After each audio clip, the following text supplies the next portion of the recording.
Unit 7, Lesson 3.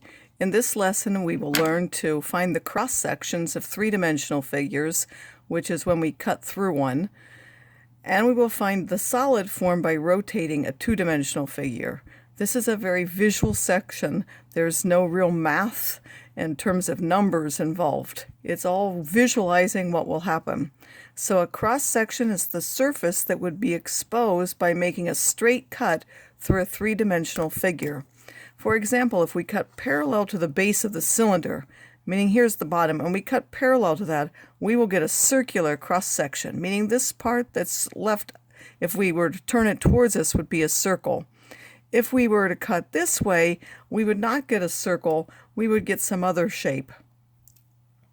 What are the parallel to the base and the perpendicular to the base cross-sections of a triangular prism? Two of the cross-sections are shown. If we take parallel to the base being the triangle, because this is a triangular prism, we would end up with a triangle which is congruent to the base. If we go perpendicular to the base, that would be this way across, we end up with a rectangle. The dimensions of the rectangle depend upon where we make the cutout.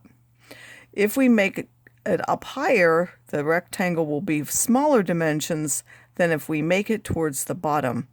A cross-section perpendicular to the base, but not parallel to one of those rectangular sides, is also a rectangle. So it just depends where you cut it. A solid of revolution is a three-dimensional figure obtained by rotating a two-dimensional figure around an axis that lies in the plane. What solid of revolution do we get by rotating a right triangle with legs of 4 and 3? If we have legs of 4 and 3, and it can around a leg that contains the length of 4. So example, here I have a triangle attached to an axis where this is 3 and this is 4. I will try to rotate it. I can't really rotate it very fast, but if you do it, you will see that you will get something like a cone. Again, I can't really rotate it fast enough for us to see that, but perhaps you can visualize that you get a cone by doing that. It will have the height, which is the same as the height of the triangle, so it will have a height of 4, and since 3 we're rotating this way, 3 will be the radius of that. Since we can find this by the Pythagorean theorem, the slant height will be 5. So in this lesson, all you're going to do is you're going to try to visualize what happens as you make either cuts or as you rotate two-dimensional solids. So in the first one, the cross sections are shown in the guided practice. You're going to do parallel to the base. This one being the base, if we cut through there, what is the shape that you get? If we do perpendicular to the base, again, perpendicular to the base would now be this way because the base is down here. What shape do you get? Name 3 solids that could be used to get a circular cross-section. So imagine 3 different solids that you could cut through, and the cross-section would be a circle. In number 3, you're going to give me what is the solid of revolution that's formed by rotating that triangle around the axis. So again, you're going to imagine rotating around an axis. This being like my toothpick that I had, and we're going to rotate that. What will you get? In the independent practice, again, you're going to look at cross sections, which are in questions 4, 5, 6, and 7.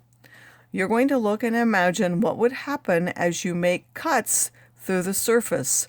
What would you see as a result of making that cut?